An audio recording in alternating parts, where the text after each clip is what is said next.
Hello everyone दिया एसामिज recipe चेनेलटुले आपनालोকক আকৌ এবাৰ আদৰণি জনাইছো। আজি মই ইলিশ মাছৰ ৰেচিপি এটা লৈ আহিছো সৰিয়হ দি বনোৱা। এতিয়া আহকচোন ৰেচিপিটোলৈ আগবাঢ়ো। ইয়াতে মই 2 টেবুলস্পুন সৰিয়হ মই 5 মিনিট 10 মিনিট মানৰ সময় 10 মিনিট মানৰ ইয়াতে মই 2 টেবুলস্পুন বগা সৰিয়হ 10 মিনিটৰ সময়ৰ কাৰণে তিয়াই থৈ দিছিলো আৰু এটা সৰিয়হখিনি মই পানীখিনি টুকি এনেদৰে লৈ ললো আৰু এডোখৰ আটা লৈছো। মই বহুত বেছি ডাঙৰো আদা লোৱা নাই, সৰু এডোখৰ আদা লৈছো 1 ইঞ্চ মানৰ। সেইখিনি আদাখিনি এনেদৰে কাটি লৈছো আৰু নহৰু প্ৰায় 8-9 কোমান হ'ব আৰু লগতে মই এইকেইটা কেঁচা জলকীয়া 5টা দি দিছো আৰু ইয়াতে অকণমান পানী দি মই এটা ধুনীয়া চাই পেষ্ট বনাই লম মিক্সিত পিছি। সৰিয়হখিনি মই অকণমান আধা পিছি ললো। ইয়াতে এতিয়া মই এটা পিয়াজ এনেদৰে দি দিছো। এতিয়া পিয়াজটোৰ সৈতে মই এইখিনি আকৌ একবাৰ ভালকৈ পিছি ল'ম। এইখিনি মই ইলিশ মাছ লৈছো, 7 পিচ ইলিশ মাছ আছে আৰু লগতে মাছৰ মূৰ 2 পিচো আছে। এতিয়া মই আজি এই ৰেচিপিটো ৰাইচ কুকাৰত বনাম। আপোনালোকৰ ওচৰত যদি ৰাইচ কুকাৰ আছে ৰাইচ কুকাৰটো বনাব পাৰে, নহলে একেই সেম প্ৰসেছতে আপোনালোকে কেৰাহীটো বনাব পাৰে। এতিয়া মই মাছ কি পিচ দি দিছো এনেদৰে। মাছখিনি মেৰিনেট কৰিব লাগিব।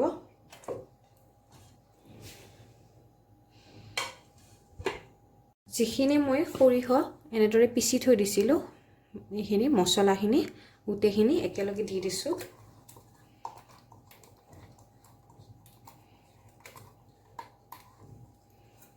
এই ৰেচিপিটো বিৰাটেই সহজ ৰেচিপি হয়, খুব অতি সহজতে বনাব পাৰে আৰু টাইমো বেছি নালাগে। আৰু এতিয়া দি দিছো ইয়াতে 1/2 টেবুলস্পুন হালধিৰ গুড়ি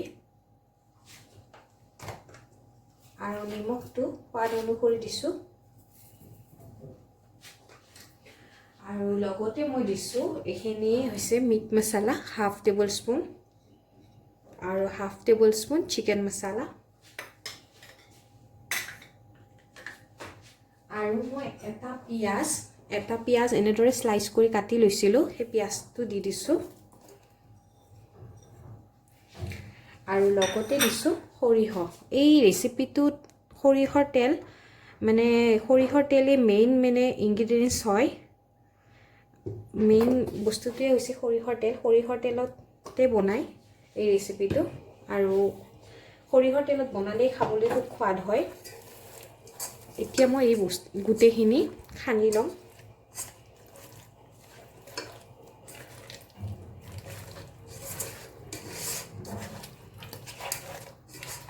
সৰিয়হৰ তেল আপোনালোকে অকণমান বেছিকে দিব, খাবলৈ তেতিয়া সোৱাদ হয়।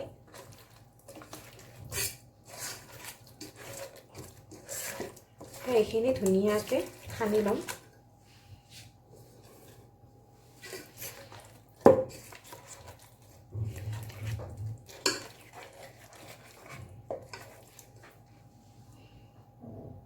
আপোনালোকে এইখিনি মছলাখিনিৰ সৈতে ধুনীয়াকৈ মাছত লেটিয়াই ধুনীয়াকৈ মছলাখিনি খানি দিব।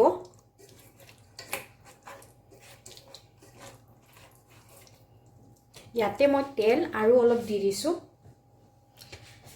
তেলটো মেজাৰমেণ্ট আপোনালোকে নিজৰ হিচাপত দিব, যিমানখিনি তেল ভাল পায় বা হেৰি কৰে, কিন্তু অকণমান তেলটো বেছিকৈ দিব, তেতিয়া খাবলৈ খুব ধুনীয়া হয়।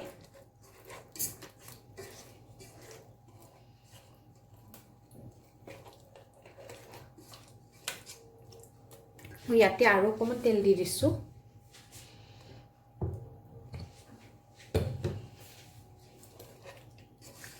সৰিয়হৰ তেল এই ৰেচিপিটোত অকণমান বেছিকৈ লাগে, তেতিয়া খাবলৈ ধুনীয়া হয়।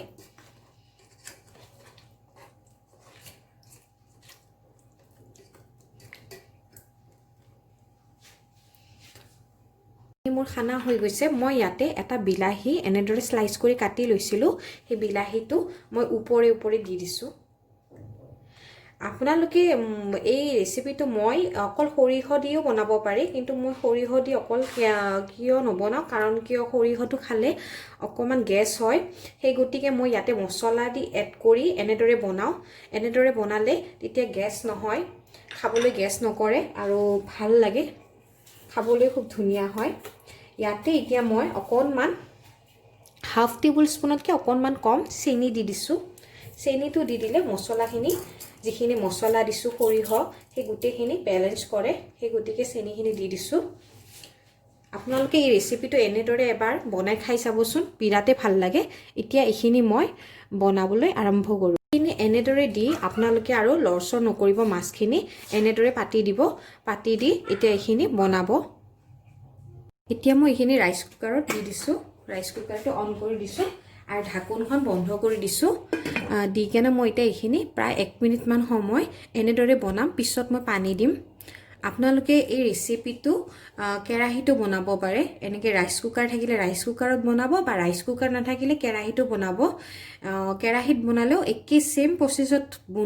বনাব তেতিয়াহ'লে খাবলৈ একেই থাকিব এতিয়া মই এইখিনি ৰাইচ কুকাৰত দি দিছোঁ ৰাইচ কুকাৰটো অন কৰি দিছোঁ আৰু ঢাকোনখন লগাই দিছোঁ এইখিনি মই এতিয়া প্ৰায় 1 মিনিটমান সময় এনেদৰে বনাই ল'ম পানী নিদিয়াকৈ আপোনালোকে এইটো সেম প্ৰচেছত ৰাইচ কুকাৰ থাকিলে ৰাইচ কুকাৰত বনাব বা ৰাইচ কুকাৰ নাথাকিলে আপোনালোকে কেৰাহীতে বনাব পাৰে সেম প্ৰচেছত কেৰাহীত বনালেই হয় খাবলৈ কিন্তু একেই সোৱাদ থাকিব এতিয়া এইখিনি মই প্ৰায় 1 মিনিটমান সময় ৰাইচ কুকাৰত এনেদৰে বনাই ল'ম এইখিনি এবাৰ চাই লৈছোঁ এই দেখিছেনে ধুনীয়াকৈ অকণমান উতলি আছে এইখিনিতো লাৰিব দৰকাৰ নাই তলত লাগা নাই যিহেতুকে অকণমান মাছখিনিৰ পৰা অকণমান পানী ওলাব সাধাৰণ সেইকাৰণে আৰু 1 মিনিটমান সময় এনেদৰে ঢাকোনখন লগাই দিছোঁ আৰু 1 মিনিটমান সময় এনেদৰে বনাই ল'ম এতিয়া এইখিনি এবাৰ মই চেক কৰি চাই লৈছোঁ সেয়া উতলি আছে ইয়াতে এতিয়া মই গৰম পানী এই কাপ গৰম পানী এনেকৈ ডাঙৰ কাপ এটাৰে 1 কাপ গৰম পানী লৈছোঁ পানী কাপ দি দিছোঁ আপোনালোকে গ্ৰেভিটো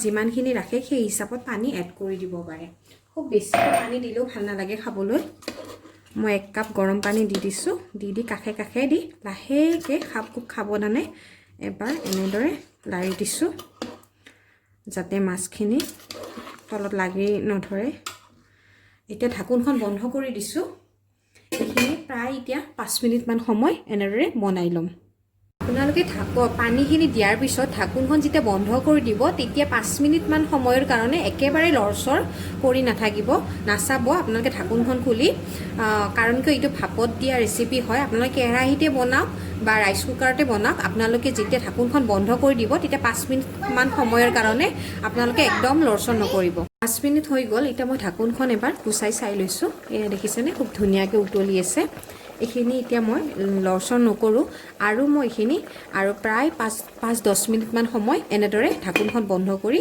বনাই ল'ম এয়া এতিয়া ঢাকোনখন গুচাই এবাৰ চেক কৰি চাই লৈছোঁ এয়া এইখিনি হৈ গ'ল ইলিছ মাছৰ ৰেচিপিটো কমপ্লিট হৈ গ'ল এতিয়া শেষত মই অকণমান ধনিয়া পাত এনেদৰে দি দিছোঁ ওপৰে ওপৰে এই ৰেচিপিটো আপোনালোকে এনেদৰে এবাৰ বনাই খাই চাবচোন বিৰাতে ভাল পাব আশা কৰোঁ আৰু যদিহে ভাল পায় তেতিয়াহ'লে মোক এবাৰ কমেণ্ট কৰি নিশ্চয় জনাব ইলিছ মাছৰ ৰেচিপিটো সৰিয়হ দি বনোৱা কমপ্লিট হৈ গ'ল মই গ্ৰেভিটো ইমানখিনিতে থলোঁ আপোনালোকে যিমানখিনিয়ে ৰাখিব খোজে সেই হিচাপত গ্ৰেভিখিনি বনালেই হ'ল এয়া মোৰ ইলিছ মাছৰ ৰেচিপিটো কমপ্লিট হৈ গ'ল আপোনালোকে এনেদৰে এবাৰ বনাই খাই চাবচোন আপোনালোকে এই ৰেচিপিটো যদি প্ৰেছাৰ কুকাৰত এটা বাতিটো এনেদৰে গ্ৰেভিখিনি দি প্ৰেছাৰ কুকাৰত হাফ কাপ পানী দিব আধা কাপ পানী দি কেনে প্ৰেছাৰ কুকাৰত এটা বাতিত দি কেনে তেনেদৰে ঢাকোনখন লগাই আপোনালোকে 2টা চিটি আহাকৈ এনেদৰে ভাপতো বনাব পাৰে বা এনে কেৰাহীটো বনাব পাৰে বা ৰাইচ কুকাৰটো বনাব পাৰে খাবলৈ কিন্তু বিৰাতে সোৱাদ হয় এনেদৰে এবাৰ বনাই খাই চাবচোন আৰু যদি ভাল পায় তেতিয়াহ'লে মোক কমেণ্ট কৰি নিশ্চয় জনাব থেংক ইউ